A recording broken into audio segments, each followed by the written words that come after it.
How many of you went to the interviewing breakout session? Show of hands. How'd it go for you?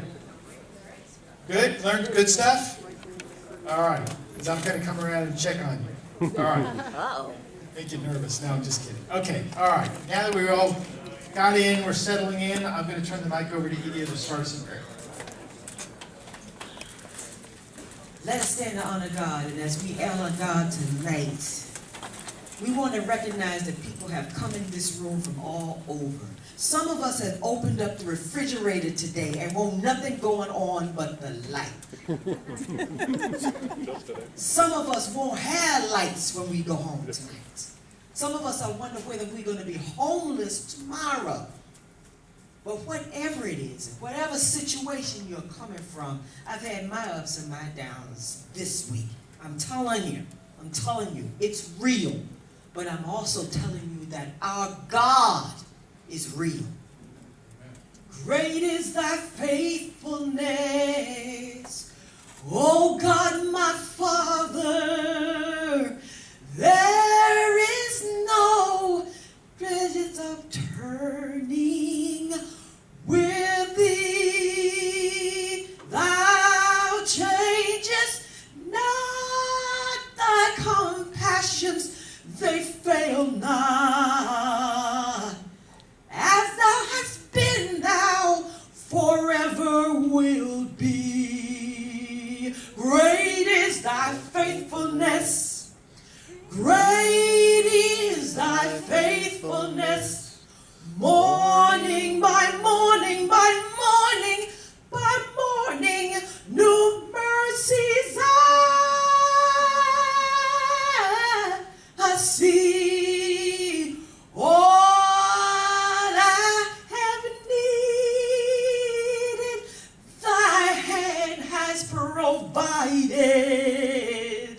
Great is thy faithfulness. Great is thy faithfulness. You are true to your promises, O God. We will not let go. We will not let go. Great is thy faithfulness, Lord,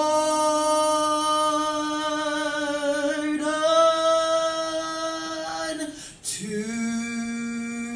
me. No matter what comes, we will still hold on to you and your promise.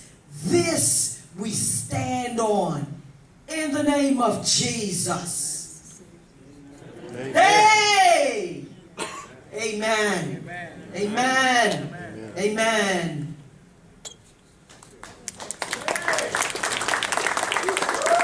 Yeah!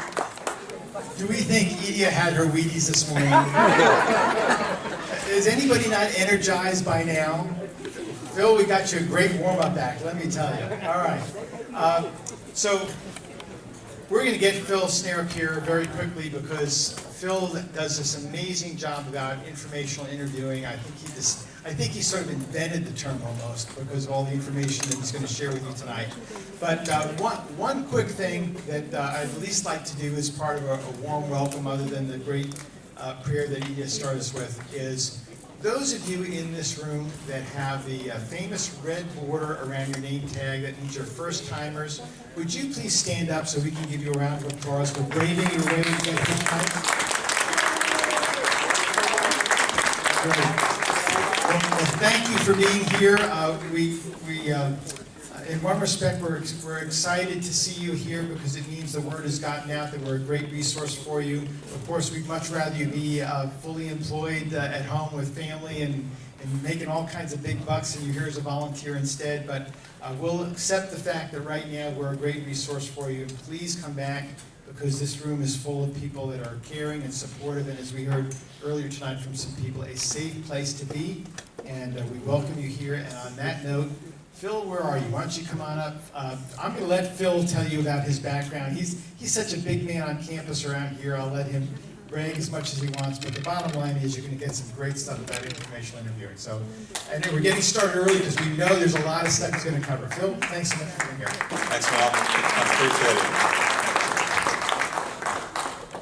it. Evening, everybody.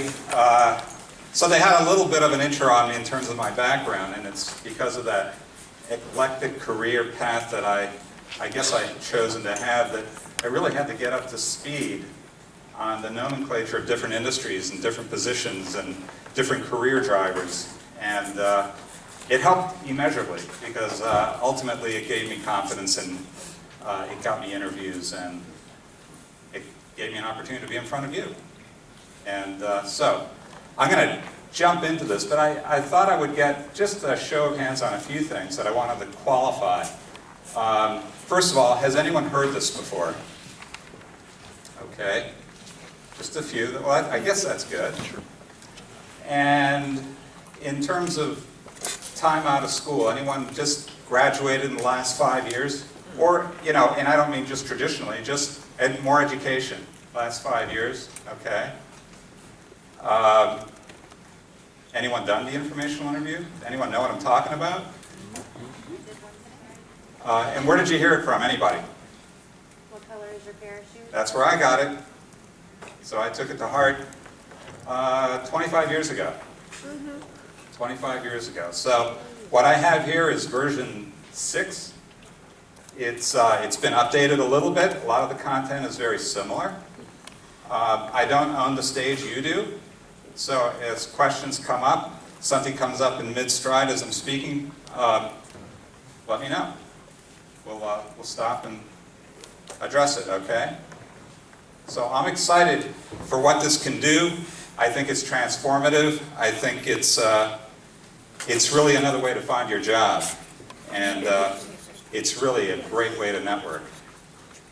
And typically, we do find ourselves, I know I have, found ourselves at this juncture where we might feel lost in the job hunt, confused, maybe bewildered. You know, what is my next step? And this is a great way to frame. So said another way, you might be stalled, you might be daunted as you think about your future, feeling a little bit unfocused.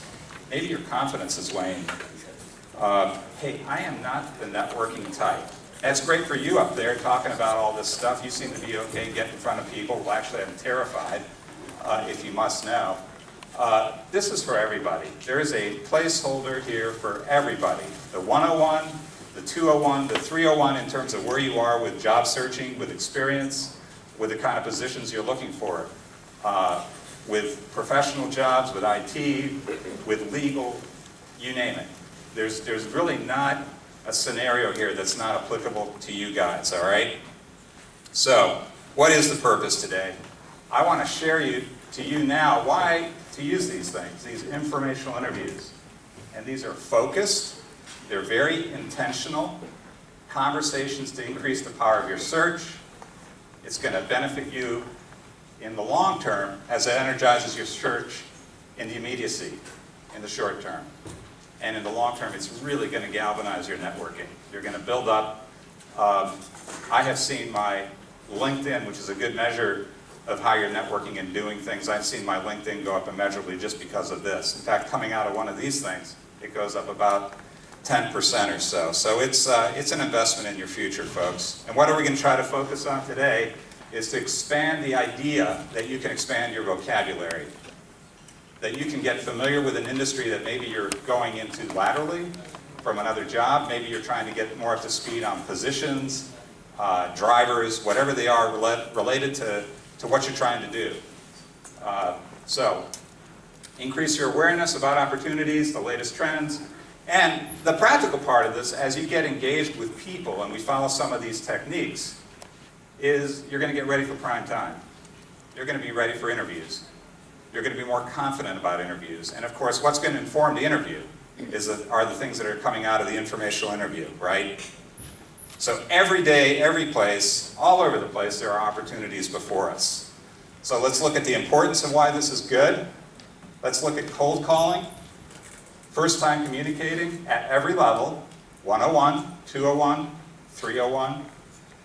Whether you're in your 20s, you're a millennial, you're in your 30s, 40s, 50s plus. There's something here for everybody, and I do mean that. Communicating real-world examples. I'll share with you emails, voicemails, things that I communicated with that got me to open doors. So, and keeping track. Always good to keep track. It's always too soon to quit, though. Always too soon to quit. And you'll forgive me as I bring in some of these encouraging words of encouragement from other folks who encourage us all the time. So why it's important to reach out. I really do feel, and I tell my wife this all the time when I come from some kind of an interview process, that I feel energized. Every time I come from something, there's something to do that gives me a really cogent next step in a job campaign, in an interview process, in research on a company. So it boosts my morale. I feel up to date with trends. Or I can play back to people that I'm interviewing the things that I'm thinking about, the things that I'm reading. Is this true? Do you agree with this? Do you agree with this trend? Is this really where the economy's going? Is this really the shift? Is there really a bifurcation in our political process? It's going to sharpen the way you look at things. And as a consequence, when you're in these informational interviews, they're going to see it in your eyes. And they're going to see it, more importantly, in your interview for the job itself. That's what this is all about, right? It's going to help you to get focused. And while you can't go in with this idea, because you're going to be ready for prime time and using these informational interviews to help you in your search, you're going to be dressing for success. You're going to be ready for the real thing. So you might get the unexpected referral because you look ready for prime time. And again, at any level, folks, at any type of job, at any place in your career, this thing works. Okay?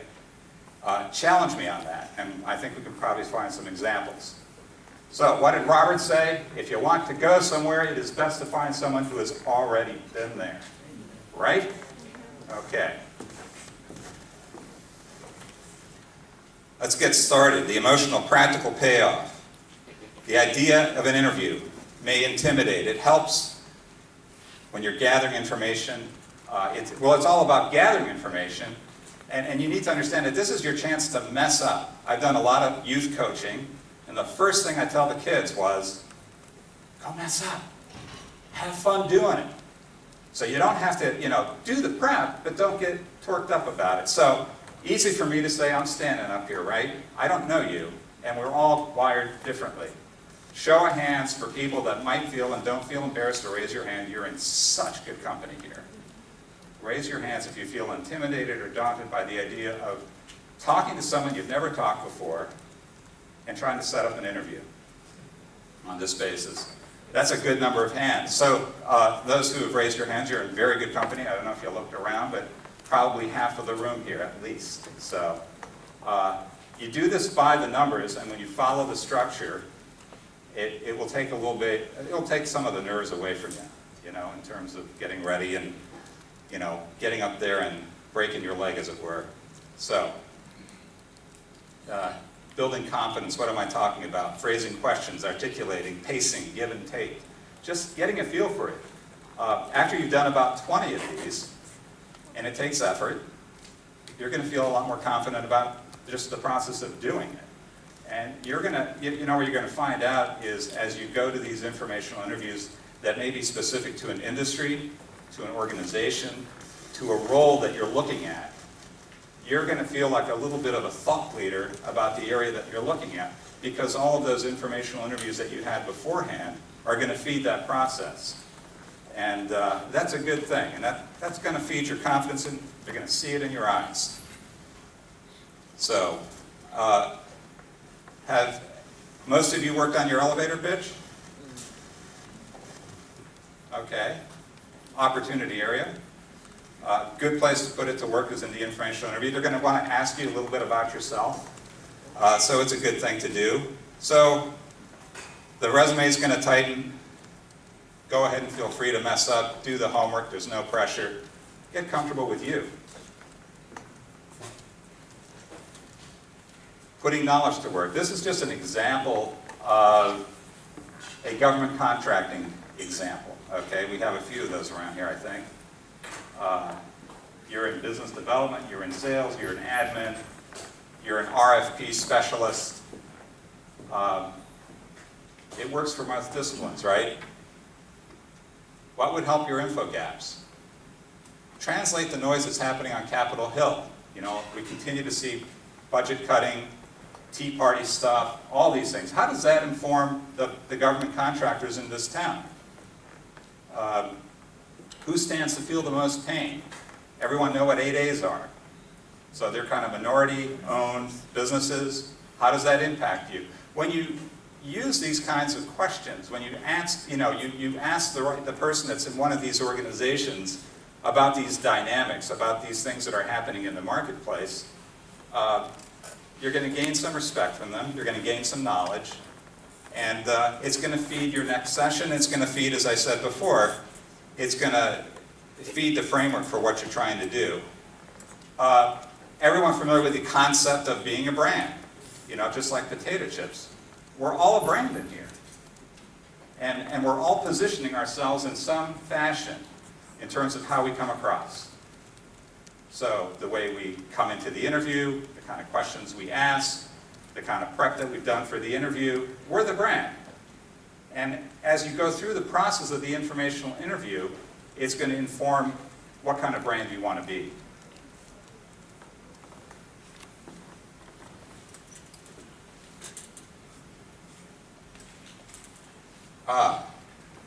My erstwhile knight. This guy's got heart. He's an impassioned communicator. He believes in himself. Stamina to handle rejection. And he's got a rigorous pace. Presentation presence. Phone presence. Opportunity to look inside with honesty. He's got heart, right?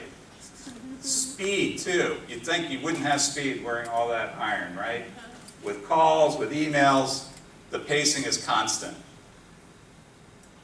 The follow-up. Setting up weeks per month, however meetings per week or month you have, the multiple coffees, the acknowledgments, the constant acknowledgments, news and timeliness, bringing it all to bear. So he's very fearless to boot. Get to know, ask for the interview, move on, and we'll talk a little bit about that. Strive for the in-person one. On guard for embitterment. Let's not get embittered because folks are busy people, busier than they've ever been before. And maintain humility because nobody owes you anything. Lastly, smarts. There's an objective for each call. What pieces of the puzzle are you looking for? Maybe you don't even know what the puzzle looks like. So depending on where you are in your job hunting process, this is going to help you figure out what the puzzle looks like. What kind of questions should I be asking? Am I going to be exposed? Do I need to feel defensive? I've been looking for a few years now. What does that look like? So we'll talk about that. But this is going to help you know the company, the industry, more networking, filling up that network, feed fresh ideas, test them. Oh, and because you might want to rely on prayer. I sure do, and I do it literally several times a day. So this man has got it, right? Oh, we just did this. Okay. Here we go again. Oh, okay. We are an equal opportunity employer, okay? So, all right. Sales are contingent upon the attitude of the salesman, not the attitude of the prospect, okay? It's incumbent on you as you go through the process of doing informational interviews. It's really incumbent on you to bring your presence in there. And as you do several of these, I think your confidence in the real deal, in the actual job interview, is going to increase immeasurably. And I will challenge anybody in this room to email me after you've started doing these, how they're working out, and what stumbling blocks you're facing, and what challenges you're dealing with, because people aren't emailing you back, or they're not calling you back, or this, it sounded great in the PowerPoint, Phil, but I don't know. Email me. We'll talk. So let's look at some guidelines. you know, what we're up against. Seriously though, the folks you're trying to reach really are busy as never before. In fact, I just read a book about this from this woman who wrote the book Snap Selling, Jill Conrath, and it's really quite unbelievable. So people that are selling to other people that do have jobs are really feeling a lot of challenge. There's some aspects to what you're doing, however, even though you are selling yourself, and people might feel put upon initially because they think you're selling something. Some of the techniques we'll go through here will kind of help disarm them, and that's one of the operative words of the evening, disarming people, getting them to not feel threatened, getting them to really think and consider why you're calling, and because of the earnest approach that you are utilizing, they're going to be inclined to just listen to you. Hey, we can do this stuff too, right guys? We can multitask. All right. It's not just a purview of the female. So, be aware, because of the challenges of the people that you're calling in terms of their daily schedules, depending on who you're trying to reach, okay? Be differential. Be endlessly kind. Be understanding. The prospect contact is always right. So, as I said before, don't take it personally. Your skin is made of steel, like we just saw, male and female, right? So, they will take the meeting. More often than not, if you disarmed and been forthright, they'll take the meeting, they'll take the call. Ultimately, you're never going to get anyone on the first try, almost ever. It's happened a few times for me, but you know, it's a 10%er. Understand that people really don't mind talking about themselves. And I was actually surprised that, not that I was that contrived, but I was really impressed with somebody's press release on something that they did, and I called them up that very day about something, and I said, that was really cool what you're doing, and I couldn't believe that I got him on the phone. And I got an interview with this guy. So it does happen. Timeliness is a good thing. Remember that thing about speed being timely. The more senior, the better. So folks, especially if you're young, the older the person, the better. The more senior, the more executive. There's an inclination for folks that are in positions of seniority to want to give back. They kind of, maybe they see themselves in your approach, that's something for, you know, 20s, 30s, it just depends. And of course, at a practical level, when you're 40, 50, 60 plus, the older the better.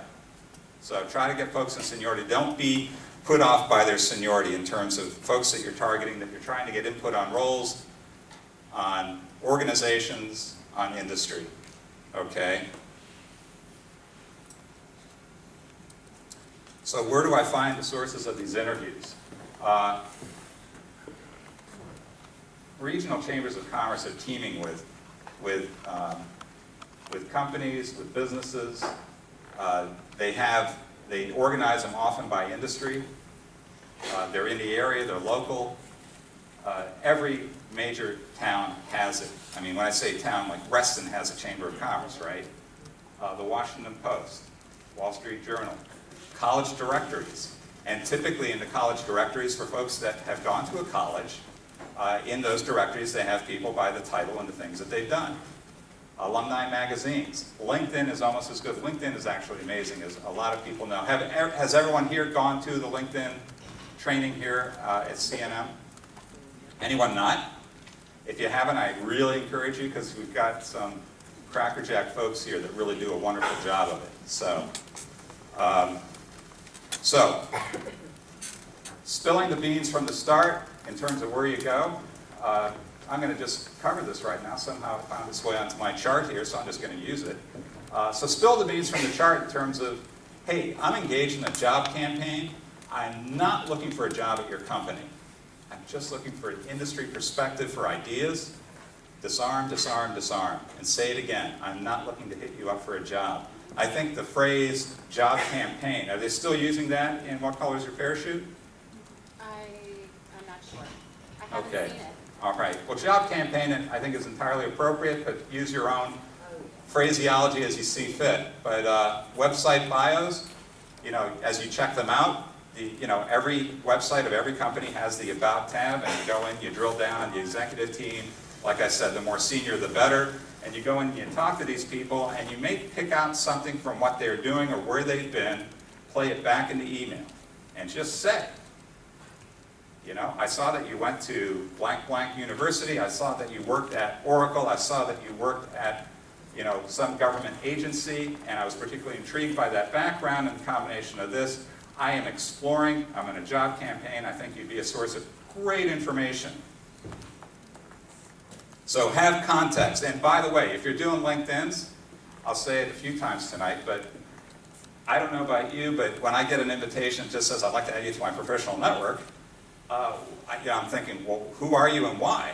Yep. You know? Give them some context. Tell them why. It takes one more sentence, truly. And you'll get a lot more playback on that than you would otherwise. So, there are no shortage of networks. Now, since I last did this, which is coming on 18 months or so, almost 2 years, these are the numbers of organizations that are on LinkedIn. And the number is right there. The red is what I just updated just a few days ago. So here are the admin assistant and secretaries of the world. Well, there are 7.7 thousand of them, right? Well, now there are 20,000. The Association of Operations Management, they had 6.1 thousand. Now they're at 11.7. So these organizations at LinkedIn are dynamic. They're very active. And they're a great source of people to consider. And you know, you can do the advanced search on LinkedIn, you can get it geographic, so you can get very specific, but this is just groups that you can join. You can join upwards of 50 groups, folks. Take advantage of it. There is an association for practically anyone up here. So I've tried to cover a few, just a few. Government-related contracting. Specific to organizations, SAS, SAP, and here are some associations. And you can see how active they are, the bold red there. Getting the interviews, some perspective. So, develop the list, start making the calls, writing the letters, sending the emails. Indicate that you will call on a specific day and time and do so. The full-pronged effort gets you the interview. So you tell them, not necessarily a time, but a day. You're not going to get them on the first try in all likelihood, but the fact that you did it and you followed up to what they said, it will be noted, because you're going to have to do probably 2 to 3 of these emails and 2 to 3 voicemails, coupled with both. I would do both, the voicemail and the email. Experience, the 35-pluser, richer perspective, variety of disciplines in terms of who you're going after. So it just depends on what kind of job you're trying to get. And if I am covering an area here, folks, anybody, don't be bashful, please, that this doesn't seem like I'm going in a direction, you know, there's a little bit of bias about my background and what I've done, so it populates these pages. But like I said, there's something here for everyone. And you can, you know, throw out an area that you're trying to get into, and I'll see if we can't think about, okay, well, let's try it this way. Have the resume handy in that informational interview that you're going to get for context only. It's like, just bring it. If they ask for it, you've got it, you're prepared. And granted that the informational interview may be all about how to change the resume and where you're going, but at least it can kind of see where you've been. It may help them as a kind of a guideline to when they're talking to you and what they want to ask questions about. Oh, I see you've been over here. Now, why do you want to change this job? Or why do you want to get out of this industry? Or why do you want to go into that role? You have a great background in this. They might even persuade you to stay into what you're doing because they know something that maybe you don't. But you're never going to know if you don't have the informational interview. You're never going to know the answer to that. The hard-to-reach people, follow up within reason, as I said, 3 times over 3 weeks. And this is true in, you know, when you have a job and you're calling on people, right? Everybody's busy. I was just at some conference a few weeks ago, and the woman was saying that people go through emails in 2.3 seconds. Make sure that those headers, make sure the headers work. You get a whole 7 seconds on the voicemail. So, and she went through this thing and she was going, okay, play me back. She had like people in the audience playing back what they would say in a voicemail. And then she just kind of did her little thing like she was on the phone and she got delete. You know, it's like she won 20 out of 20 times. It was just amazing. Even I got deleted. So I thought it was so good I'd spent so much time on this thing. So it's about sharpening your skills, okay? Sharpening your skills all the time. Don't take it personally. Lack of access. People are busy. So when I talked about LinkedIn a little bit, just a very high-level thing about the mechanics, request to join a group, look at the members, request a link, send a note requesting a call or a coffee, but make sure that you just give them some context. I'm in this area, I thought because of you and what you've done, and I will say yes 10 out of 10 times when people give me some context, even if there's something really remote about it. So, expectations on approaches. Here are 3 areas, very general, but in terms of, how you approach this stuff, if you're kind of just getting your feet wet, you're at the introductory level, that 101 level, the intermediate level at 201, more advanced at 301 plus, and you're looking at, how am I doing, where am I looking at contacts and sourcing? How do I communicate? What's the approach? Interview questions, tone and prep. This sounds very didactic to some of you perhaps, like, man, this is just common sense. Phil, come on, what are you kidding?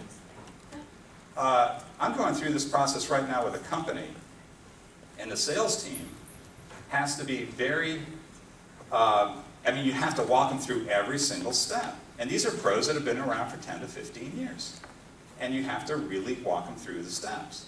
So if we follow these steps, folks, it's really going to energize how you do things. It's going to really help you consider the things that I'm talking about here, because this is transformative, which is to say you might not be doing it right now. It may not feel like it's right for you, but it's really right for everyone. And what's the objective here? If you're trying to find a job, it's to find a job. If you're looking for a job, to switch jobs from one industry to the other, it's to consider that other industry and whether it's right for you or another role. Does it make sense to take a pay cut in order to go higher up in another place? These are the questions you can't ask in the job interview, but you can surely ask them on an informational interview. And isn't that what we're trying to do here? Get informed. So, if you're looking at the contacts to source people to call on, if you're introductory to this, friends and family, right? We all start with that. I will tell you, I am not ashamed to tell you, that I've been hit up by probably 4 or 5 people for Amway, and I never saw them coming. And my wife saw them coming and said, I'll bet he's Amway. But you know what? One sounded so good that I kind of checked it out. Where did I go first? To friends and family. So, it's a good place to start. And as you do that, in terms of the communicating style, even with family, short of your wife or husband or significant other, send them a note. And handwritten is great, because nobody's getting handwritten notes anymore, right? It's kind of the anomaly now. Emails are pretty standard. Do both. The interview questions. Some informality is okay. The tonality. Be transparent. I mean, these are friends and family, right? This is common sense, right? Prep. Fairly light, depends on the contact. Maybe there's no prep required. But as you get a little bit further into this process and you're looking at sourcing for people, now you're going beyond neighbors. Maybe you're looking at ex-colleagues, you're looking at classmates. In the communication style, same day for strangers, on to thank yous, same day, folks. It's just it's you. You're the brand. And what kind of brand do you want to be? Do you want to be the timely brand? Do you want to be the assiduous brand that looks at all the detail? And this guy is buttoned up across the spectrum. You might get that referral. You can't count on it, but you might get it. But when you do these things, you have a better shot than not. And the questions start getting a little bit more focused. You're getting a little bit more into game facing. It's like a little more focused in what you're doing. The tone is professional but friendly. Get a good sense of the person you interview before you see them. Hopefully there's a bio you can pretty much link in. And it doesn't matter if they see that you've hit the LinkedIn. It's really okay. You don't have to be, what's the word I'm looking for? Secretive, but that's not the word I'm looking for. But anyways, anyone not LinkedIn here?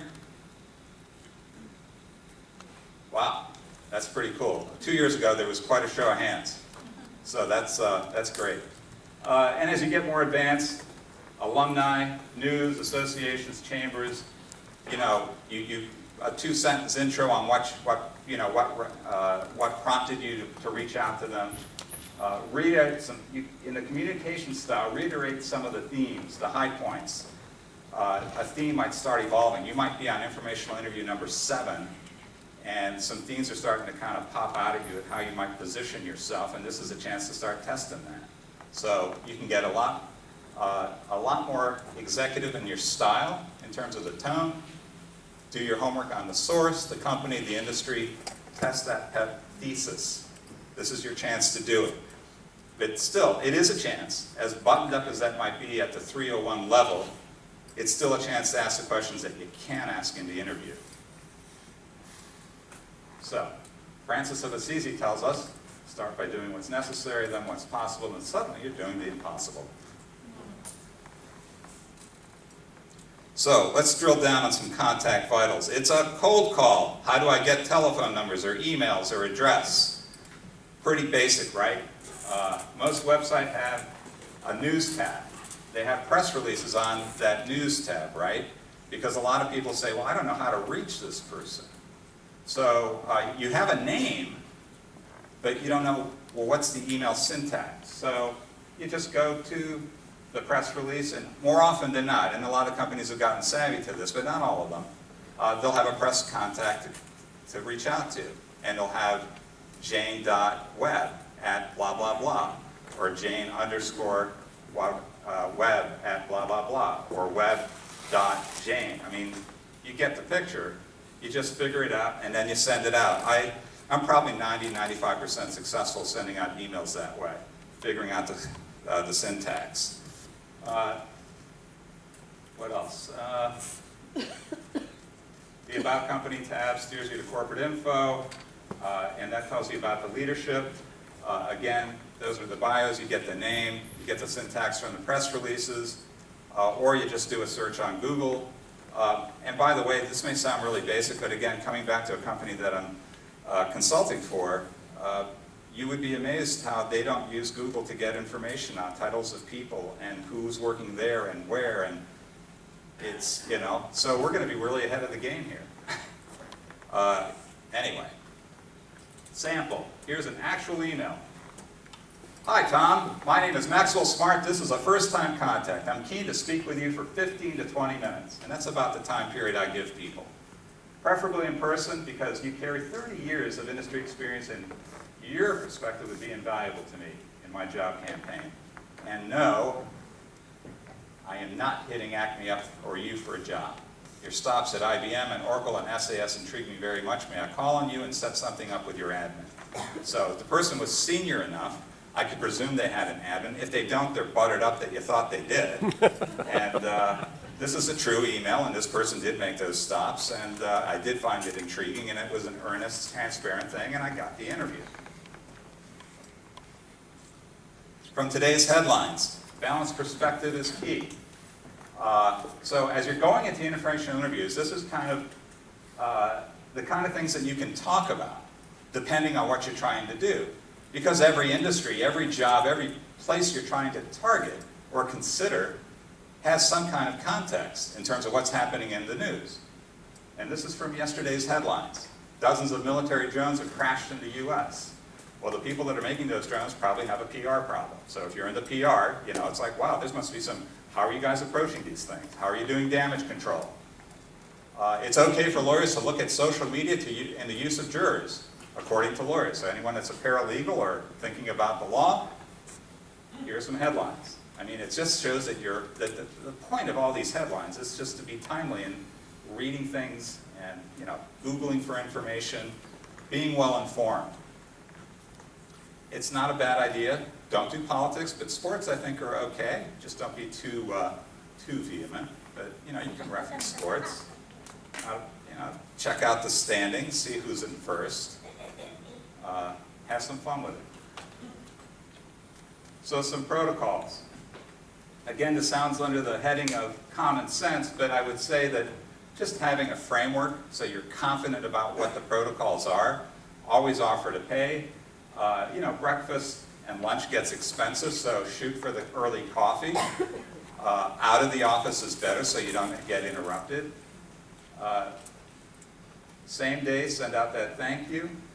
If you land, and somehow that person was in the universe of people that you talked to, if you land, let them know.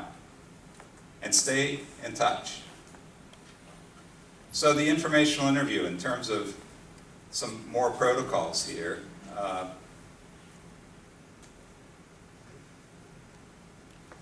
Don't cross the bridge and ask about jobs. You know, because you set this thing up that you're on a job campaign, you're looking for information, and you may have just seen on LinkedIn that these guys have openings. Don't go there. You can go there after you've had 10 or 15 informational interviews, and then you can say with a straight face that, you know, all the roads seem to point back to you guys based on this, this, and that. And that would be a very impressive note to send out because you've really done the homework and you've shown your chops, as they say, that you're really, you know, you follow up.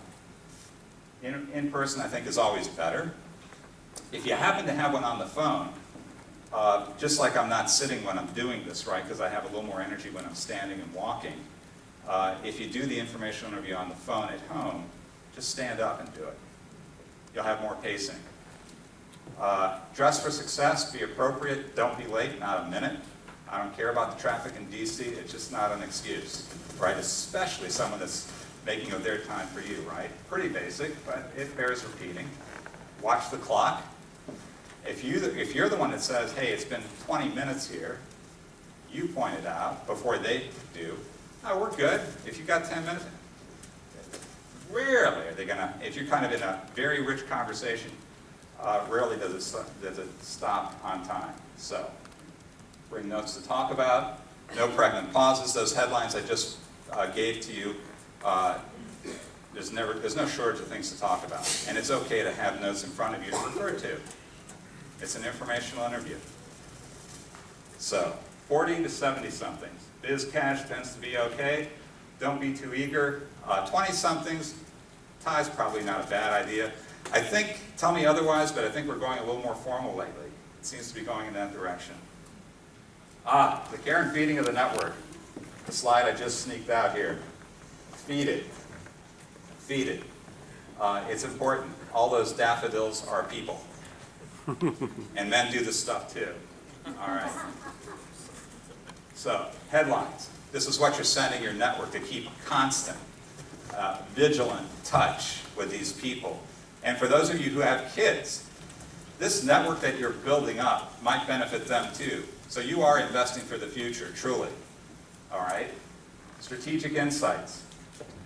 Something that you want to play to them. Hey, I just saw such and such. I thought you'd be interested in some kind of merger or something that's going on, or whatever it might be. Anything industry related, government related, politically related, anything that has news value that's remotely connected to these people. It doesn't have to be spot on. It's the fact that you made the effort to send it.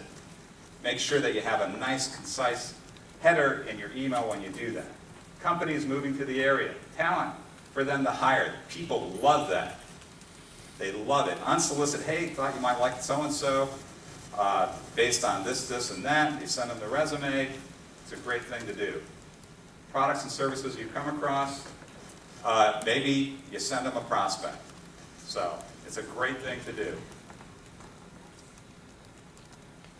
So maintain an active presence. There's no shortage of newsy things. And this stuff is going to pay off in the long haul. It's a forever process. It's a forever process. And it's not a bad thing. It's just good to be social. So let's look at being age and experience appropriate with the questions. What works and what doesn't. This is a stab at, you know, okay, you millennials out there, you know, this is some of the approaches you can consider. Okay, I'm not hitting you up for a job, but ultimately this is about getting a job. So I want to ask you questions that will enrich my perspective about what I'm up against. Okay, if I'm a 50-something and I'm saying that, you know, you need to have a different angle. What do you think has made you or your colleagues successful? What impresses you? It's okay to flatter them. What role has education played? Languages, books. I noticed in the press recently that one of your company's main competitors is merging, is the industry consolidating. You can really be 101-ish in your lack of knowledge if you're, fresh out of some kind of certification, fresh out of some kind of further education, fresh out of college, whatever it might be. As you get to 30-somethings, try to be more about the company and the industry, not what makes you successful so much as asking questions about success in terms of the culture. What drives success in this culture? There's a little nuance there about their culture and the fact that you're talking about their corporate culture. So you're getting a little bit more, aware, situation aware about who you're talking to. Insights about the economy, new business models, competitors, where they see the industry moving. Good books, leadership. If people ask me to go to a classical advertising agency, something I have a little background in, I would say you might want to think twice about going to one of those big agencies versus one of these little digital agencies, because the big agencies are dinosaurs. These are the kind of questions that you can ask about an industry. You don't want to go with a dying industry. Skill areas, more education, certifications, languages. What do you think? You can talk about salary ranges. What do peers make typically? Smart lateral moves. You're going to be so well informed, folks. And I'm going to say this, and I don't mean to pass judgment, but my guess is that the gross majority of you in this room are not going to take me up on this offer to do the informational interviews. It sounds good on paper, it seems good, it's kind of a good idea.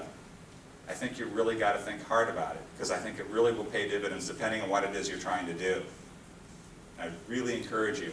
Parachute's great, everyone should read that. Take the informational interview to heart, because it's a game changer in terms of what you're doing. And like I said, it's energizing. You 45-plussers out there, I'm not quite at that point, I'm in the 30-something range, so. Industry change, licensed to be a rookie, all right? So it's okay to be a rookie when you're 45-plusser, all right?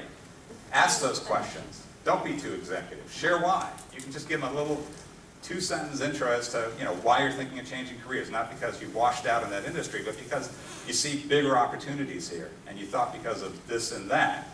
It's a subtle way to sell yourself. You are the brand after all. No apologies, excuses for what you did before, no finger pointing, just that game face. What are you up against? What's the role of recruiters here? How does IT play out? Personnel, talent trends. Help me out here. I want to use this thing to the fullest. This certification I just got, this new degree I just got. For senior execs, they've done well, they want to feel they're helping. This is who you're talking to, right? May sound like you want a job for them. Disarm, disarm. What's a 40-something up against? You know what, and you might even spill the beans a little bit. I might go through 15 of these, Jim, and find that everything I see here, and would you take the call? But I'm not going to do that now. I'm going to do my homework. So you can be a little intentional. Professionals want to help. Don't make them feel bad if they don't. This idea of going business to consumer, business to government, business to consumer, and to business, the whole, everyone has rules. Find out how cast in stone those rules are. Rules are meant to be broken, as we well know. So questions that work in a variety of scenarios. These run across the board. Economy, doing more with less. That's the mantra you hear. I've been hearing that mantra for over 10 years now. Doing more with less. Sustainability, cutting across many industries. Dedicated effort, person doing that, that's managing sustainability. Social media, how do you guys use it? How do you control it? Do you have fears about it? Do you see an opportunity here? Do you feel fully invested in it? Politics, also doing more with less. The role of issue marketing and social media. There's so much going on in politics, obviously, in this town. The global economy, language expats. Are a lot of your jobs going offshore? Big data, structured, unstructured big data. It's a big buzzword these days, folks. How late is too late for more education or certifications? All right, I probably missed some obvious ones. Anyone want to throw some more out there?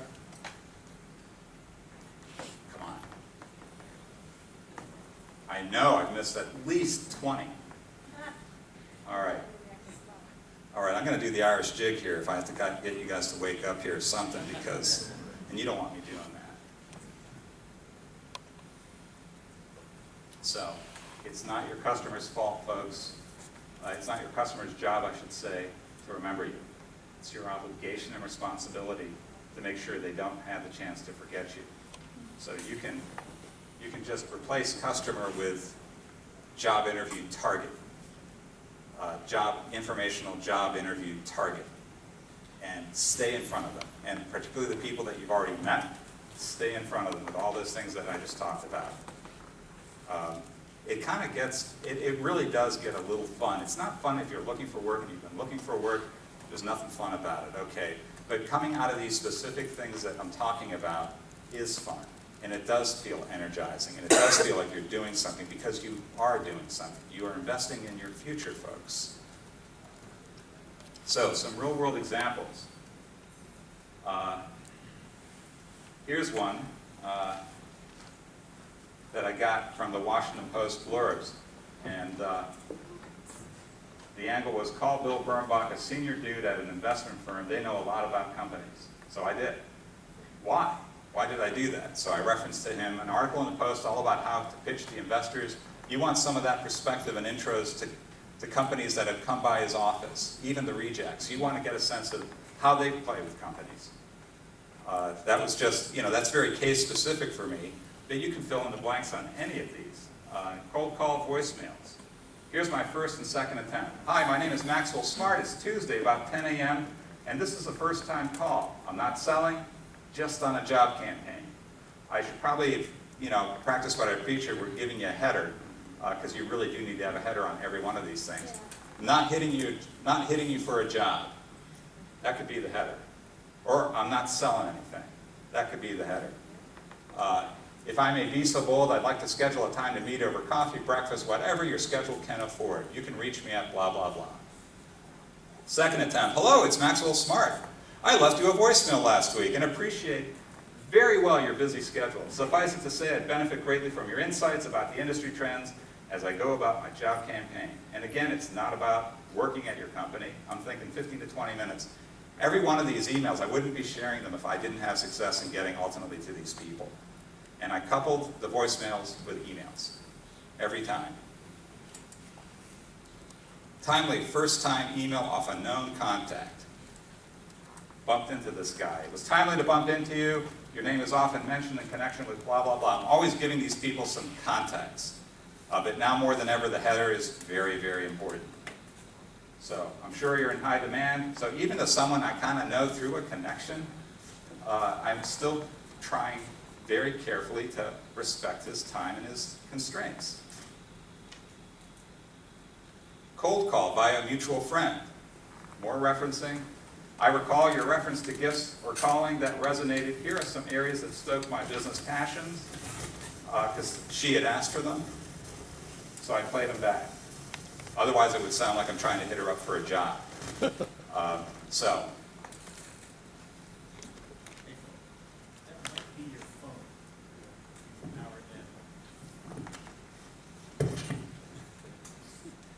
Your 6 phones.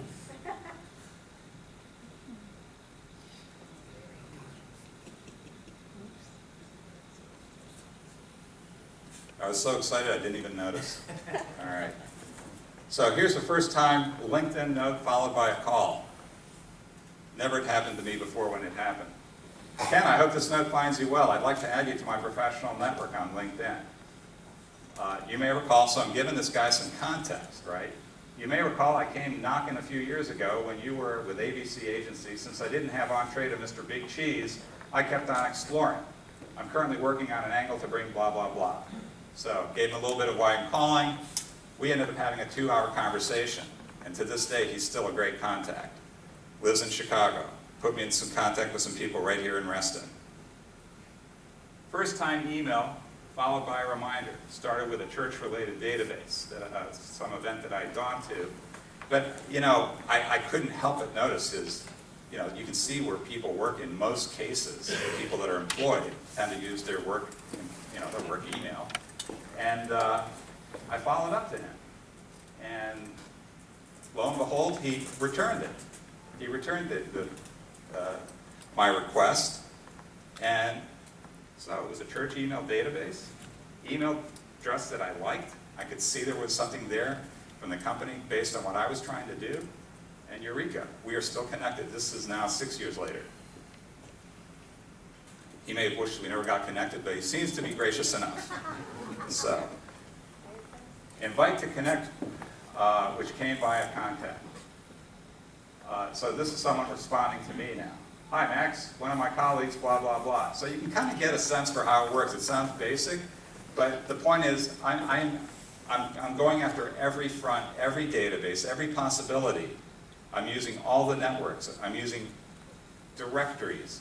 I'm using associations. I'm using the websites of venture capital companies that, in some cases, that have over 200 companies that they're investing in.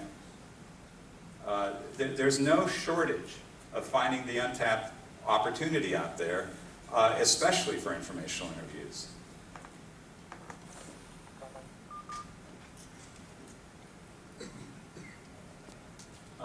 This was a LinkedIn email, leads to a cold call and a telephone interview the same day.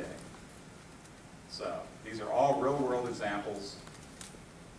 Your schedule permitting, I'd like to talk to you in more detail about my current ideas to better address the why of consumer customer behavior as it relates to internet migrations. Right in there was my little thesis that I was trying to test.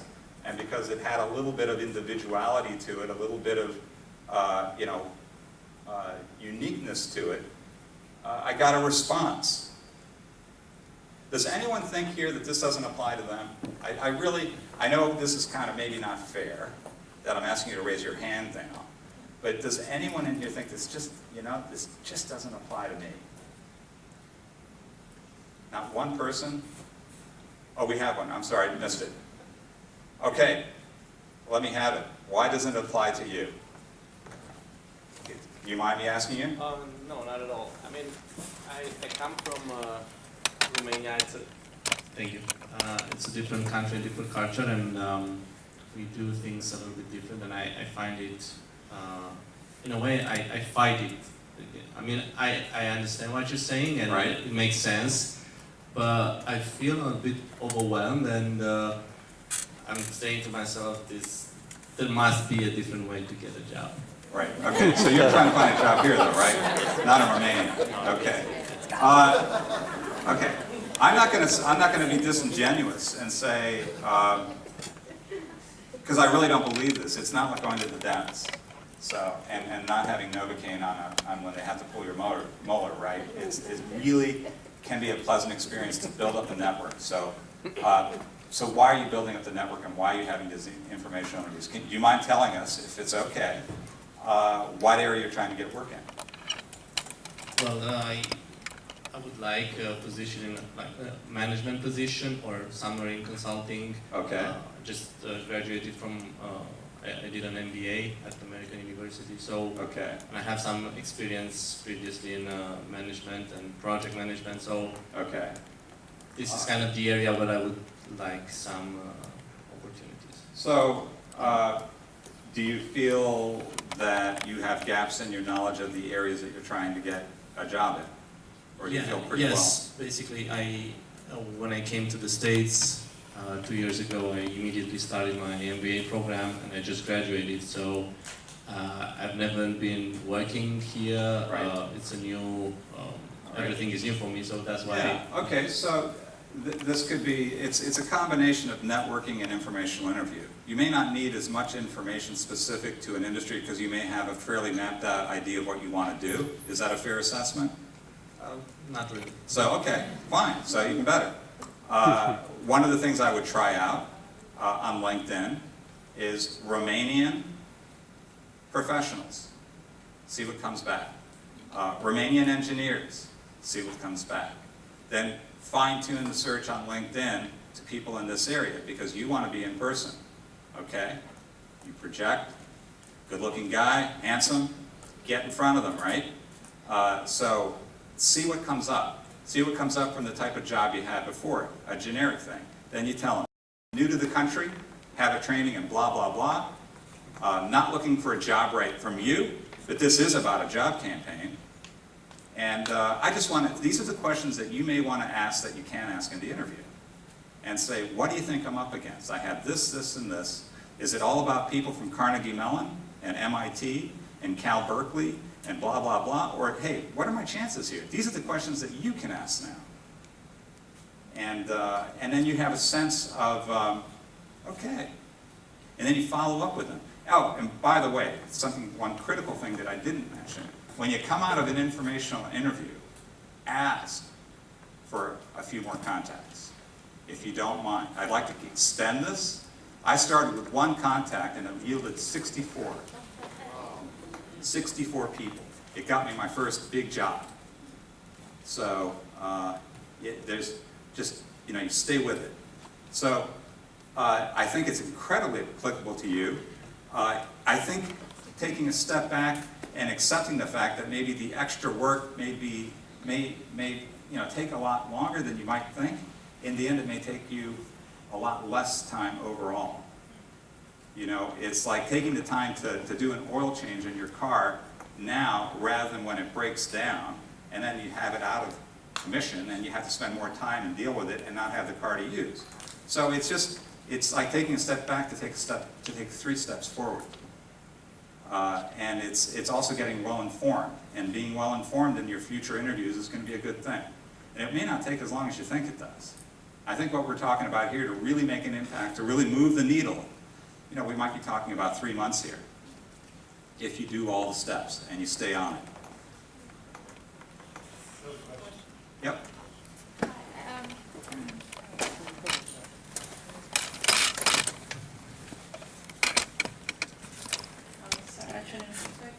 I had a schedule for an informational interview from someone that is part of my professional organization, but I wasn't able to make it due to the fact that I had a temporary job at the moment. I want to reschedule the interview. What is the best way to go around, since I couldn't? Right. I couldn't go the first time. Right. So have you already missed it, or? Yeah, no. Like I couldn't. You won't be able to make it. Right, I wouldn't have Okay. been able to make it. I would just say, a wonderful thing happened. I got this temporary thing, but this is really important to me long term. I'm wondering if we can't reschedule and how flexible your schedule is. I value your time. I'm sorry that, it's wonderful that you made the time for me under these circumstances, but, I need to pay the bills. Being forthright, everybody here, particularly anyone that's under financial pressure, and you're trying to pay the bills, I should have said this way back, 20 slides ago, in terms of when you're targeting and trying to get people, get out of your comfort zone, swallow your pride. I had a guy that had to tell me and say, Phil, you're trying to put food on the table. What's wrong with that? It's a good thing. So that forthrightness will get you access every time, and respect and understanding. And just follow up and keep them in the loop as to what you're doing. And if it keeps getting extended, say, hey, I got extended again, and whatever. So keep them in the loop. I have a question about that. It seems to me that, Oh, sorry. I have a question about that. It seems to me that you run the risk of seeming desperate if you mention that you need to make money or, whatever. And especially if you're in the sort of, quote, long-term unemployed, you risk being stigmatized. So I wonder, it seems to me there's a fine line there between, revealing that you do need to make money versus seeming desperate. Well, I think in her context, taking the temporary job and being very clear about why she needed to do that it was critical, might be okay. I think in a job, in an informational interview, not a job interview, in an informational interview, you can be a lot more forthright about the fact that it's a job campaign, about the fact that you're trying to do this thing by the numbers, and while you'd love to have a job tomorrow, you really want to be well informed about the long-term direction your career is taking. And so I would agree with you. You don't want to appear desperate.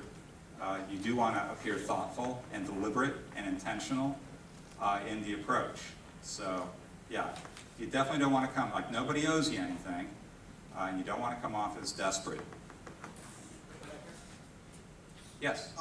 Yeah, I appreciate your presentation here, and just help me, really my comment is also a question, because I did one informational interview a couple of months ago, make a long story short. She asked me what my age was, and, it kind of struck me by surprise. I guess she was trying to assess me or whatever, but I say that to say, don't be surprised, to those out there, if that question arises, and how uncomfortable should one be if that does come up. I answered it just because we break the rules, and it's a practice session, so Yeah. before they can ask to do the same thing. People are human. People are going to, that's going to happen. If you've given someone a resume, generally they can do the math if you put when you graduated. So generally speaking, within reason, they can do the math and they know how old you are anyway. So just don't even think twice about it. It's kind of like, okay, this is not right, but I'll tell you. But you don't tell them that. You just go straight away. Hey, and be nonchalant about it. Be proud of how old you are. Right? You don't have anything to, nothing to hide, nothing to be defensive about, and feel, hey, I'm 47 years old. In your case, you're probably 37 years old, but, so, I'm not 47, by the way, I'm a little bit older, just that one. I wasn't going to tell you just exactly how old. Yes? Thank you so much, this has been very helpful. I'm wondering, when you're in an informational interview and you hit it off really well with a person, and there seems to be just an amazing, it just goes very well, and I've had this happen sort of recently, someone I just met, and they know that there's a job opening coming up, and they're convinced that you're perfect for it. How do you, I If keep hearing you they say extend the remind- hand and they Yeah. want you to walk over that bridge with them, go with them. Okay, I keep And hearing but, you can reiterate, I didn't come here for this. Okay. I would be lying to you if I wasn't impressed by everything I'm hearing. But, you don't want to be so deliberate that, you play it back to them, you give them a great acknowledgement letter, thank you letter, and then you come back 3 weeks later, the job's now gone, and you say, I've had several interviews since then, I really like what I've heard here. So if someone extends that hand, you take it, if it's lining up with what you want to do, of course. Well, this one is opening possibly the end of this week, and it's only going to be open for 7 days, so I don't have the time to go out and do other interviews. No, but I mean, Just do it. the objective is to find the job, and certainly within the realm of jobs that you're looking for in the industry and roles and everything else, but and it all depends how you position that interview to begin with. Was it positioned as an interview, as an informational interview? Well, it's somebody who I met, friend through a friend, and it's on a social event. It turns out she works where I think I might like to work, and we have a common interest that she happens to work in. And she said, let's get together and talk. Well, then I saw her again on Sunday, and Yeah. she said, there's this great job, let's get together. Oh, yeah, that's Tomorrow absolutely, night, you just yeah. jump on that, and you haven't set it up that, And we you don't work. know No. enough about each other that we've walked over the bridge. I will know more. Yeah, you don't even have to, there's no protocol in that, because you didn't set it up as an informational interview to begin with. It was through a contact specific to getting a job and networking in general. When they extend that welcome or that opportunity, you just jump on it. Thank you. Sure.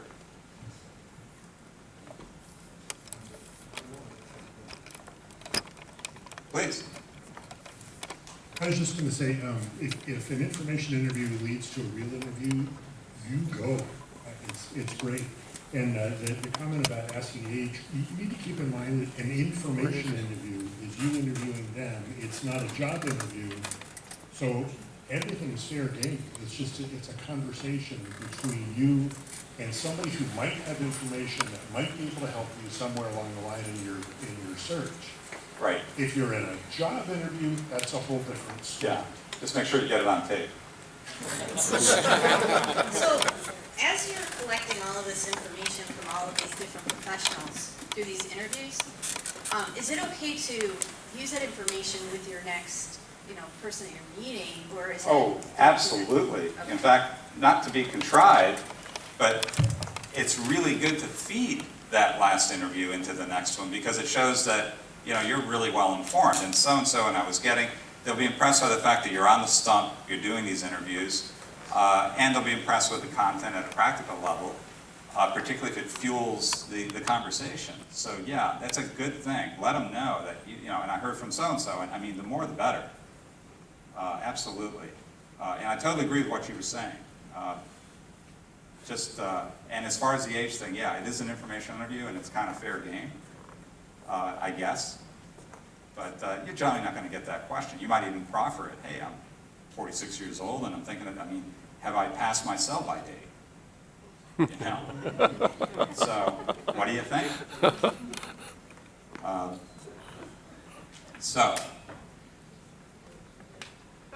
This was first time on LinkedIn, and I caught this guy in a webinar that was on the Potomac Wire, which is a great source for people looking generally for IT and startup type companies, all kinds of companies, but companies that are in the news. Things are going on. They're getting funding. They're thinking of IPOing. All kinds of things are going on the Potomac Wire. It's a great source. Oh, yeah. If it's relevant for you, by all means, make it part of your daily reading. I'd like to explore with you your corporate challenges and blah, blah, blah. So I did get that interview. They wanted me to work for nothing, so I didn't do it. So here's how this thing works. I don't think there's anything rocket scientist-like here. I started with an introduction. I got some feedback. I couldn't keep up with this thing. It was just amazing, and it all happened in one day. I got them at the right time. It all worked. That they were clear as to what I was trying to do. I had a thesis of something I was thinking about, and I played it to them. And they, I'm not going to read it to you, but it just amazed me. And I got the right person, and I had been very deliberate with him. I had sent all the follow-ups, and it wasn't contrived. I was very sincere. And now here's a guy, I kid you not, every one of these leads, from Charles Remington up to Tom, or to Eric Wright. So all these guys came out of one person, and it got so busy. It's like I hit, the goose that lays the golden egg, and I didn't want to lose track of all these people. I didn't want to lose track of the fact that he's the one that introduced me, and he still had some to-dos to do for me in order for me to maximize my contact with these people. So I sent him a very low-key note. And I said, would appreciate it, are we on the same page? I couched it in, are we on the same page? Okay. By the way, this version of this or this specific copy will be on the CNM site. So I know a lot of people are taking notes, but you can have the PowerPoint. So, nope, and I won't charge you. So, That's the meetup site. The meetup site. Right, thank you. So you can see how you kind of finesse it. Finessing is a good thing. And you stay in touch, but at the practical level, what are you doing? You're putting the onus on him. You're making sure that all these wonderful leads and new contacts in your network get watered and fed and nurtured, and you stay in contact with them, and the person that had some of the, that has the relationships is helping you out still. So, how do you keep track of all that, right? It gets busy pretty fast, especially when one person yields 64 contacts, right?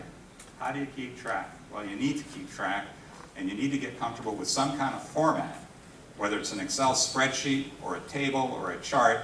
You need to keep track of all these people, and you want to keep track about when you sent them emails and what you sent and the nature of what you were doing, because it does get complicated. And you need to track those prospect companies and contacts to keep momentum, what the next step is, what the next angle is, when do you next send them that nurturing email because of what they did for you. So a grid of some kind, this is just one shot at it. Here are my prospects on the left column. The next column is here are the moving parts, the things that needed to happen, the status of it, what do I do as a next step, and what's the timing. Pretty basic. It takes time.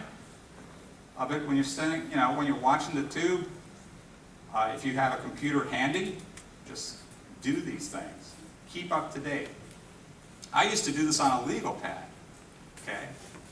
And then I discovered Excel. I'm dating myself. Another approach, I did this off the one person. This was kind of the 64 thing, right? One person yielded this contact, yielded this, and this, and it just kind of grew geometrically. And it was just interesting to see that work, because people will ask you oftentimes, how did we meet? And you kind of tell them, when so-and-so and so-and-so, oh, they'll be kind of impressed with your recall. So, we are finishing up here. Get out in front of people. It keeps you in the game, right? It's not, it's the absolute objective here is to find work. I think it's finding it the right way, finding it a way that's going to feel like you're doing something very tangible, okay? And, you know, this young man from Romania makes a good point. Boy, this seems like a lot of work to get a job, but you know what? You may get the best job ever, and I don't know if it's, you know, I wish I could do a spreadsheet on just how much more you're going to make because you're doing this. But I think it's going to yield you some benefits if you give it a shot. It does help you stay upbeat and motivated. It provides practical input to modify the resume, arms you with language relevant to the company and the industry. We didn't really talk about that tonight. But, you know, the nomenclature of an industry, of a company, of an organization. You know, I remember my very first one 25 years ago, and I was trying to get a job in advertising. And I didn't know, you know, the different divisions within the agency. I thought everybody made ads. Well, no, they have copywriters that write the copy. They have art directors that frame the ads for TV or the internet. They have media people that buy the media space. They have account executives that kind of help with the account relationship with the client. They have strategy people and research people that help with the strategy and positioning of the company, of the customer brand. And I didn't know any of this stuff until I did the informational interviews. And finally, I said creatives. So what are the creatives? How do they work here? Do you guys have a hub and spoke system? Does the AE, gosh, have you worked in this business before? I mean, just because I said creatives. This was at a big agency in New York.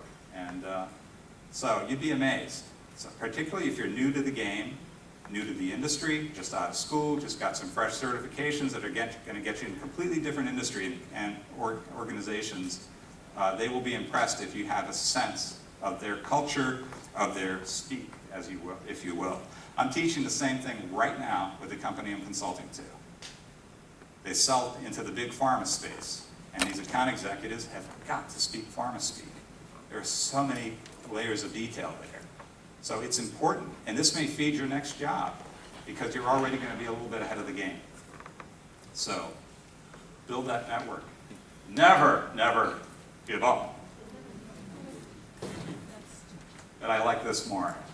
From Isaiah 40:31. But for those who hope in the Lord will renew their strength. They will soar on wings like eagles. And they will run and not grow weary. They will walk and not grow faint. That happens to work for me. Maybe it can work for you too. Thank you.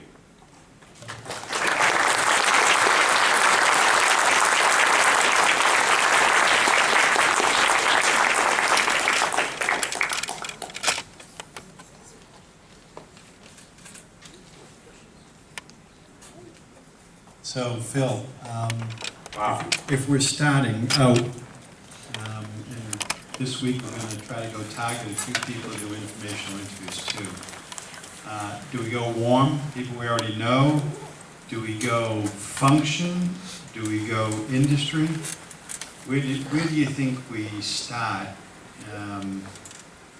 As far as, do we go someone that we know best? Do we someone who could be most helpful? How do we dissect, the list of all the contacts we have and how we might get started?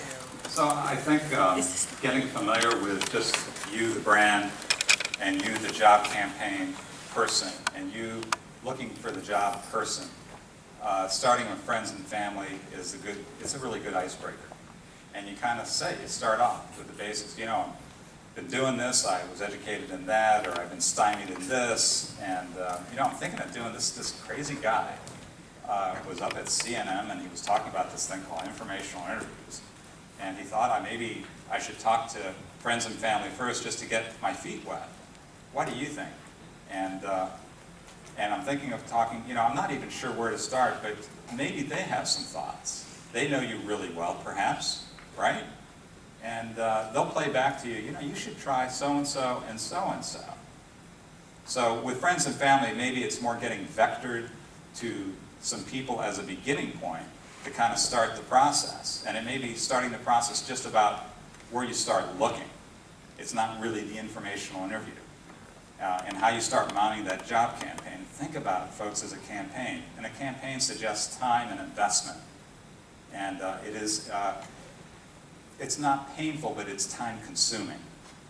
But it has so many benefits, and it is a bit like a roller coaster because you have good weeks and you have bad weeks. People aren't returning emails, people do return emails. And when they do return them, it's so much fun. And you set up that time, and and if you are of the bent that believes in God, and you have a relationship with Him, you pray about it, and watch what happens. Did I answer your question?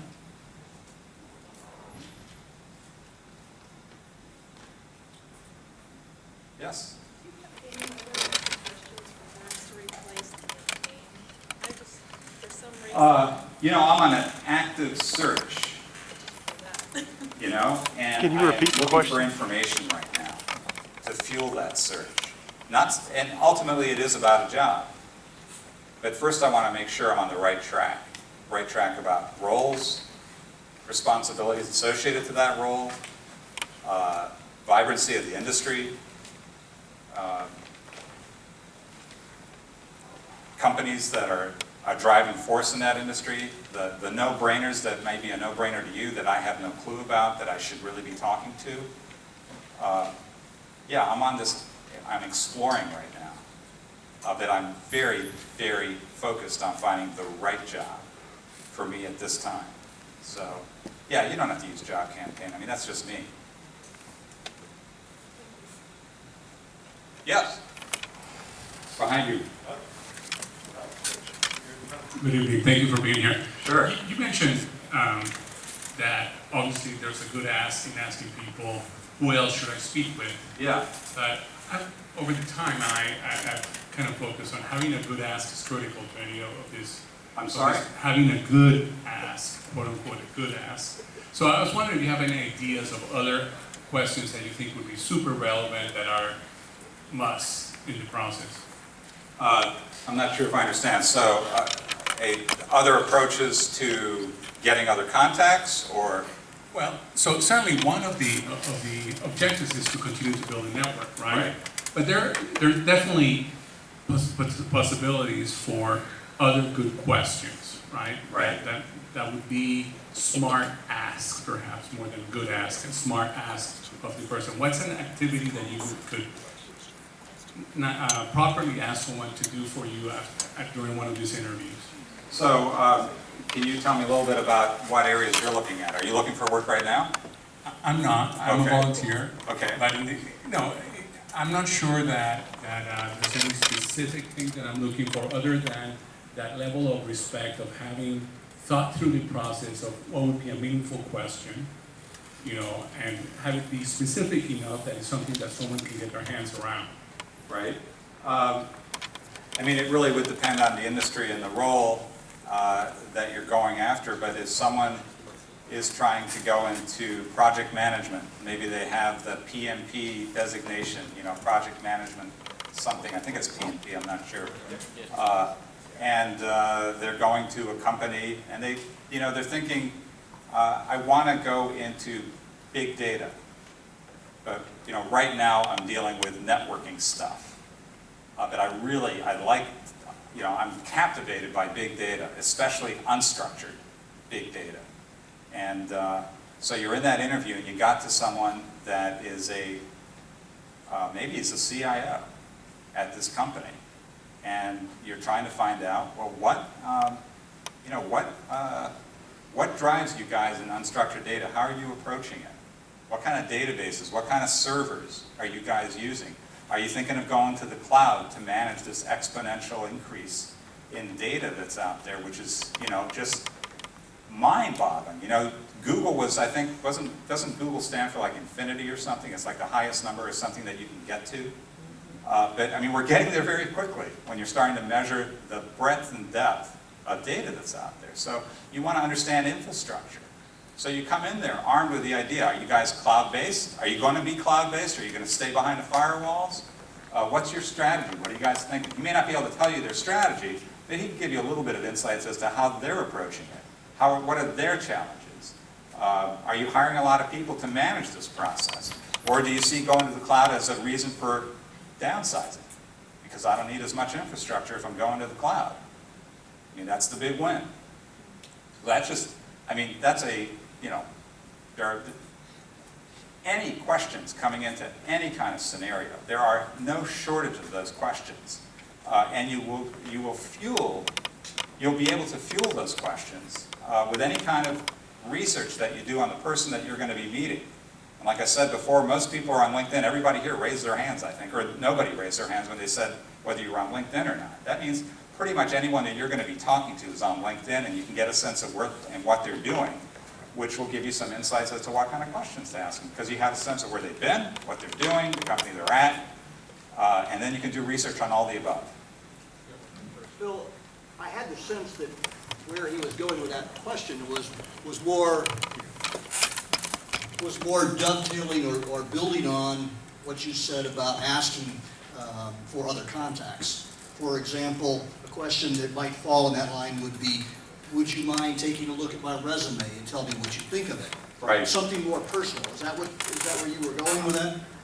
But I mean, that's what would make sense to me, is to ask that kind of, how far can I go in asking for that kind of quote-unquote favor?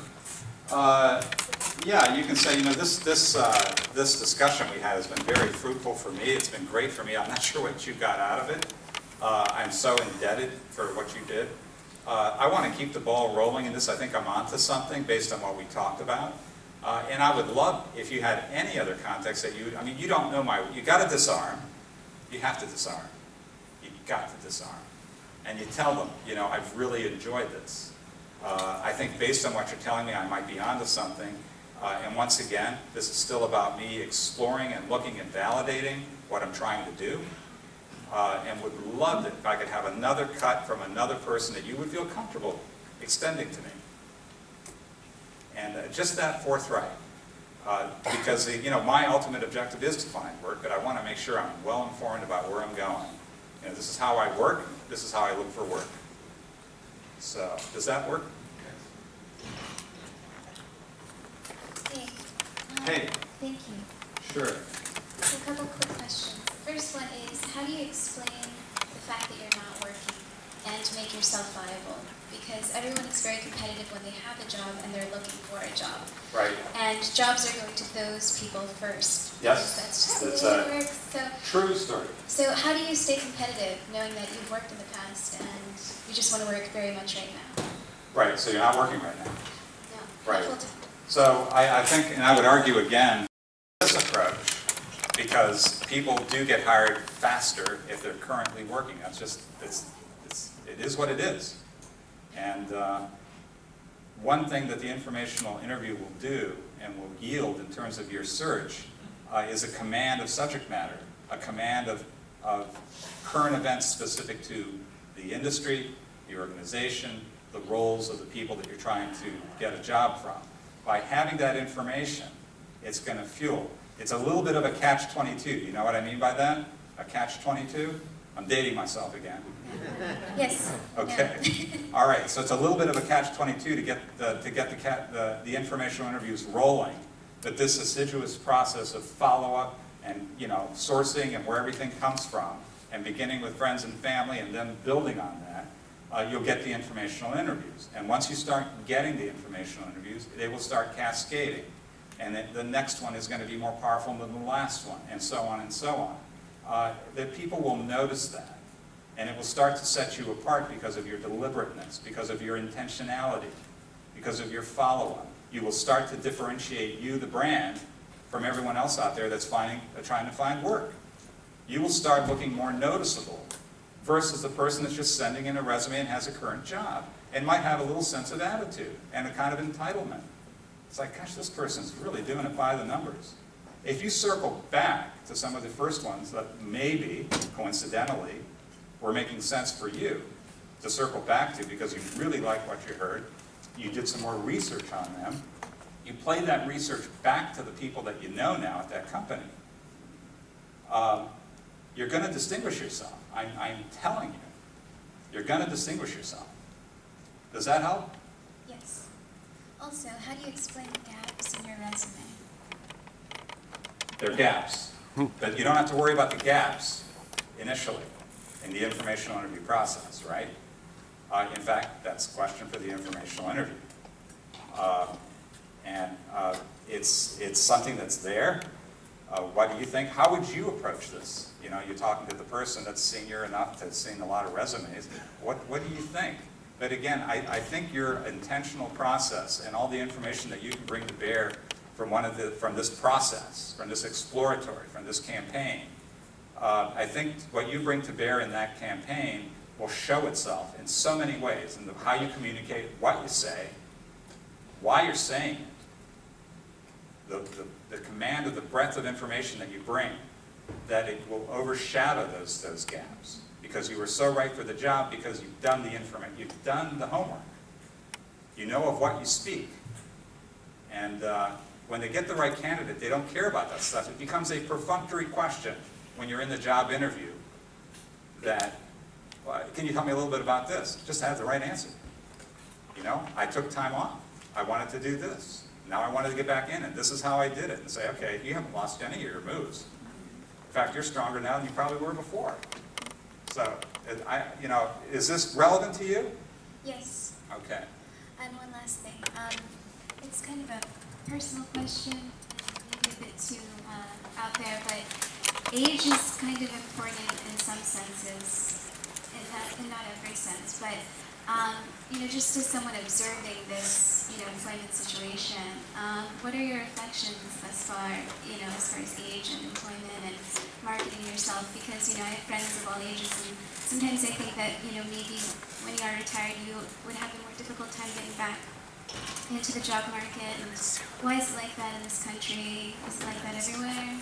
Well, one, you can't change it, The guy that's sitting right in front of you, I've asked that question to in other ways, about, well, Bob, I'm kind of dealing with this, and, they're probably looking at the resume and seeing that, and, yeah, and your point is, it is what it is.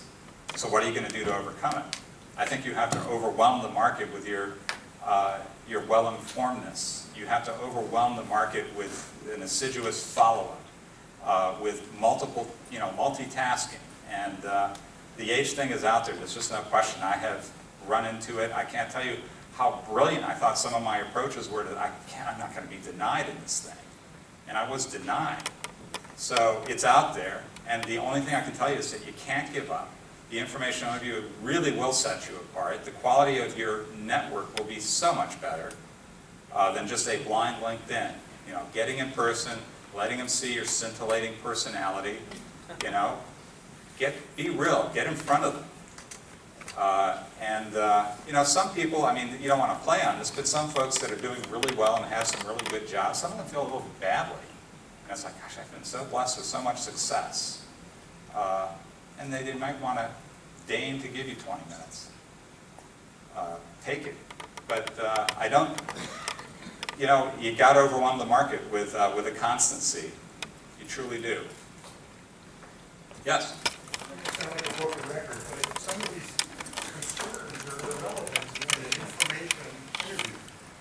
Because age doesn't matter. You're there to get information about the industry. Right, but you're going to be dealing with the age thing when you get to the interview. When you get to the interview, but as a way to get around that, though. Right. When you get to the interview, because you don't even get the interviews because they make a summary judgment on the fact of how old they think you are. If you haven't, if you've put when you graduated from school and they do the math, and if you haven't, they say, well, this person's hiding their age. So you might as well just put it out there. And overwhelm them with your contacts. Right.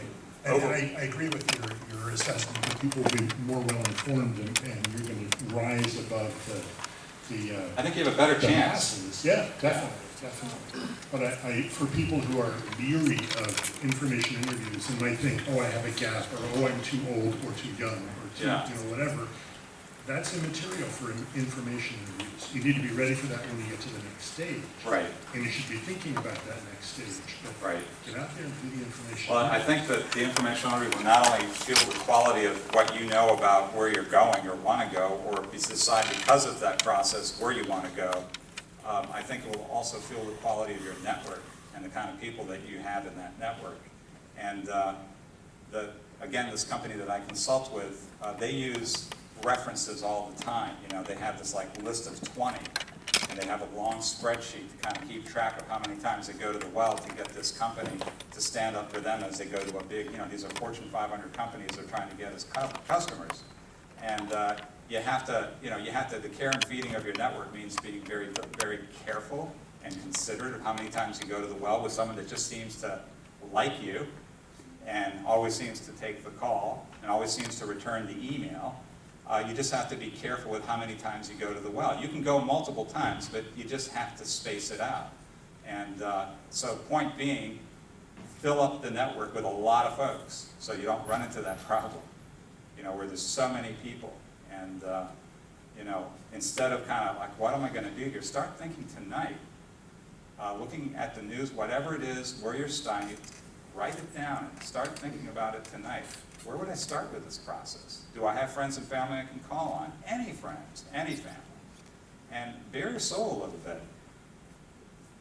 Pray about the fact that call. You're going to make that call. I'm not in your line of sight. Ah, here we are. But I have a question. First of all, I wanted to just say to the young woman who asked about the gap, I've had some substantial gaps in my resume, and it's possible that it has kept me from being selected for an interview, but I will tell you that when I have gotten interviews, I've been amazed at how few people asked me about the gap. They wanted to talk about the substance and the skills I brought to the opportunity. So my question for you, thank you very much for your presentation. Well, you've heard it before, so sorry to go on. No, thank you very much. It pushes a lot of us who know we should be doing this to get back out there and focus on it in a more disciplined way. You've mentioned the word disarm many times. I am currently focusing on one particular opportunity where I'm trying to build promoters within the organization after I've applied. I'm sorry, say that again? You're trying to... I've already applied to a position. Okay. Now I'm trying, and this is the second time I've done this, I'm trying to develop contacts within the organization who can help perhaps get my resume up, more noticeably to the top of the pile. So in that case, disarming, I need a slightly different approach because it's more purposeful. Right. Well, so yeah, you're already within the company, and you're all in to get a job at that company now. Do you know any of their competitors? Do they have competitors? Oh, I'm sure they have competitors. It's a training company. Because it might not be a bad idea just to ask someone, what would they do in that kind of scenario, just outside of the company first, as a starting point, to kind of see, as one of the people was saying, talk to the people that have kind of been there and done that, as a first place to go. And get some ideas. Talk to 2 or 3 and try to get kind of a coalescing of a strategy about how you're going to do that, because you only get a few shots within your current company, right, that you're trying to get. And they know that you're trying to do that, but they may have an they're in the know, they know what you're trying to do, and you also will build out your network as a function of doing that with these other people outside of that company. And then when you go to the company, if you didn't get that input that you just were in that company and you were trying to get in there, I would try to say, I wouldn't tell them that, I wouldn't tell them that who you're in contact with already, because you don't know the politics in the company. You don't know what they think of that person. But just say, I'm really interested in this company. I've had some, meaningful engagement. I've had some meaningful research. And I'm trying to expand my network in this thing. And I think my resume may be active, but I have no sense. And you don't. You don't know where it is. That's not a lie. That's a good You way don't of want to saying lie. it. Thank you. Yeah. And then see what happens. But say, I wouldn't be reaching out if I didn't say there was a link here. You have to kind of keep the theme there. What's the selling theme? What's the brand theme? You know, what is your theme? It's specific to that company. And tell them this is why I'm doing this. And do you think we could talk about this for 5 minutes? I don't want to, you know, you get 1 or 2 shots in these things. As I say, you get one bite of the apple. And say, oh, you want to make that bite count. Can you help me on that? And, Thank you. Yeah, so. If anyone has an alternate slant on anything that I say here, there's no pride of ownership on any of these answers I'm trying to give. Yes? It's not a real well-formed question, but I was just, with all the networking and interviews you've done, what do you think about, like in the field of communications, writer, editor, just like through LinkedIn going to other networks, like I've noticed people in New York have really different backgrounds, people in San Francisco have really different backgrounds, and maybe... So you're a writer-editor type? Yeah, yeah. And connecting with a few people just to see how they're approaching fresh perspectives, I guess. One thought, and I told this to somebody else several months ago, that you could consider, first of all, LinkedIn, again, in terms of the groupings of people in that area, is going to provide a tremendous amount of opportunity for people. And I would do the filter so you get people outside of this area. So try to get Chicago, which is a pretty robust corporate town, and New York, and LA and San Francisco, and reach out to those people and say, you're exploring some opportunities in the DC area, but you wanted to get an opinion of people that are not in DC. How would you characterize writer, communication, editor type career tracks in this town? How would you generalize about it? It's going to feed some ideas for you. They're going to have, and you might even get some context out of it as well. But I think the deliberate approach about going out to come in might be a good thing because you protect your base. Because you don't want to reach out to someone that ultimately you're going to come back to, because maybe you don't need information necessarily about the career track. Ultimately, you may need information, though, about the company you're going after. But what kind of companies are you thinking about? I mean, is it like you would be the PR guy? Not quite that far along yet. Okay. No, but, So, yeah, I was just interested in like people, they're almost in a different field, with the kind of work they've done, the titles they use, how they position themselves. It's so radically different that it just got me really curious. it's radically different in this area? In those markets, I don't know. I'm obviously not an expert in that area, but yeah. Wonder if you, in your search, if you tried that approach. I'm not sure the approach that you're talking about. Reaching, I guess when you say, characterize as to go out, to go in, or looking at... Yeah, I mean, I have talked to companies about other companies to kind of get a sense of just, are these guys the thought leaders in the space, or how do you guys read these people? And, I was protecting any possibility of anyone, of anything getting back to the people I was going after here in this town. So I went out of the city.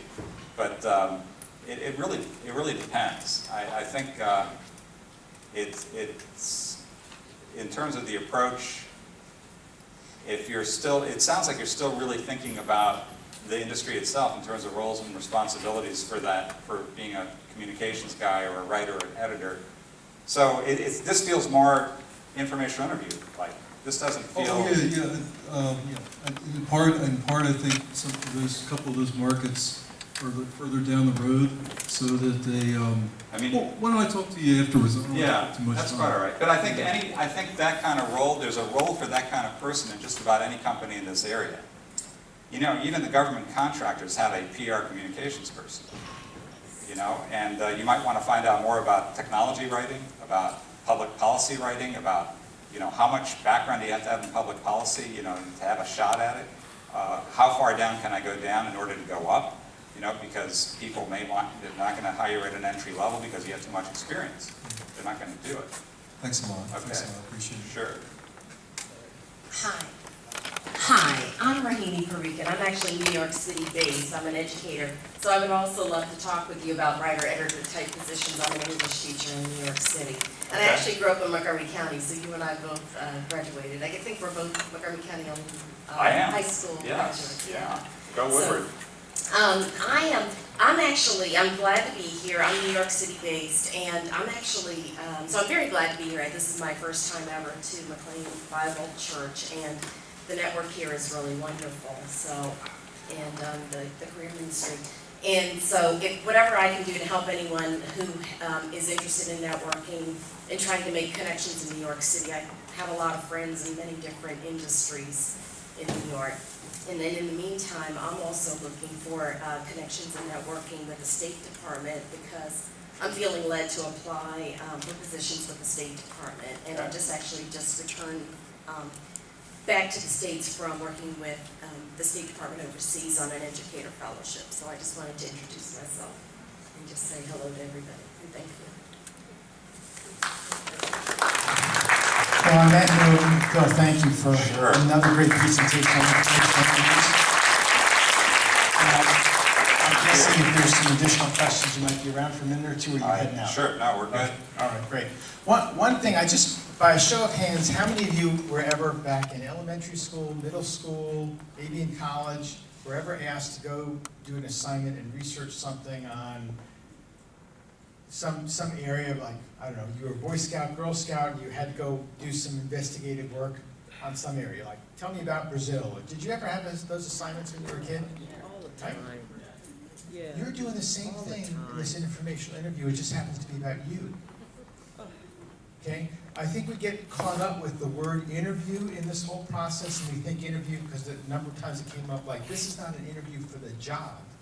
This is an interview for you to explore more about what someone would do in your situation. I'm an MBA recent grad, just came to the country 2 years ago, have never been in the USA workforce. What would you do if you were me? Now, if you were the investigative reporter and the Times hired you to go research that, what would you do for this young man? Where would you go? You'd start talking to people, right?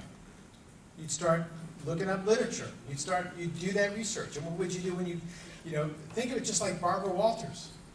Barbara Walters made a living out of doing interviews. She never worried about asking somebody's age. Right? So when you're in this environment and you think of this person as your friend who's saying, gee, Mal, if you're trying to go for a job and they're thinking you're going to be around for 30 years and you're 80 years old, there's a problem with your age. I'd want to know that. If I'm thinking about going into modeling at my age and somebody tells me, Mal, you're dead ugly. No one's ever going to hire you to be a model. Don't believe them. They can't tell me that in a real interview. They'd say, well, thank you for your interest. CNN, I'm wondering, why don't they ever call me back? Those modeling agencies never ask me to come back. Finally somebody's got to tell me, you know what, you're just ugly as sin. You're never going to get a job. So see, I'm speaking truth here, right? Everybody's going, yeah, he is. So that's why you got to turn the camera off. But seriously, this is one of these things where don't get intimidated by the word interview in this. All you're doing is you're trying to find people that can say, if you were me and you were trying to do this job or pursue this, what would that look like? And if they're good at this, they will be very candid with those things that you want to find out what are the issues. Is age an issue? I was thinking, we were going through this stuff, imagine the job break or the activity break for Michelangelo. Did anybody say, well, gee, you haven't painted in a few years, I don't know if I really want to hire you. Does his skill go away because he hasn't painted in a few years? No. Now, if you're trying to go out for the USA World Cup soccer team and you're gone for a couple of years, probably being late, not doing anything for 2 years is probably a big issue. So it just depends upon your industry and what you're doing. So you really want to, if you view this as an investigative reporter and you're just investigatively reporting on you as a candidate for a job in some area, it helps diffuse that anxiety for you. Because then it's not about you. It's almost like I was thinking, if I was your dad, and you said, gee, Mal, I don't know what I want to do. I do know I want something in management, whatever. Here's my background. And you say, would you go help me? I'd start going to people and saying, you know, my son is like this is his background, this is his interest. What would you tell me so I can give him good counsel? Isn't that what you do if you were a parent? What you're doing is you just happen to be the person, you're the target. You're going and saying, I need the help, can you help me? And then asking good follow-on questions, then all the stuff that Phil gave you is just rock solid. So on that note, don't let interviews scare you.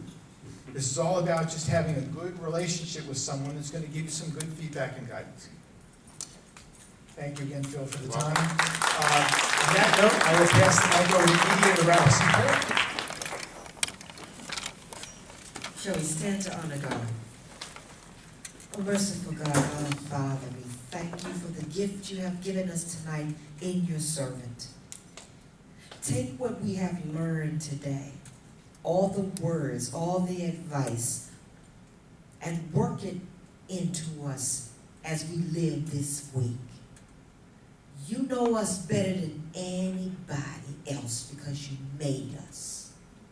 You know exactly who to touch at what time. You know exactly where to send us to talk to a person in a specific organization. And today, this week, we're looking for any indication of pathway, any indication of direction that you're going to give us. And we're just asking you for sensitive ears, for eyes that will see detail,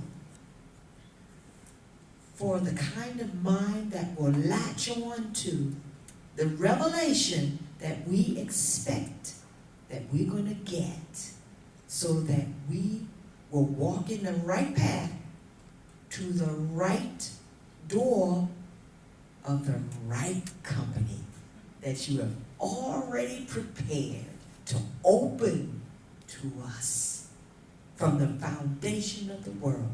We love you. We honor you. We praise you.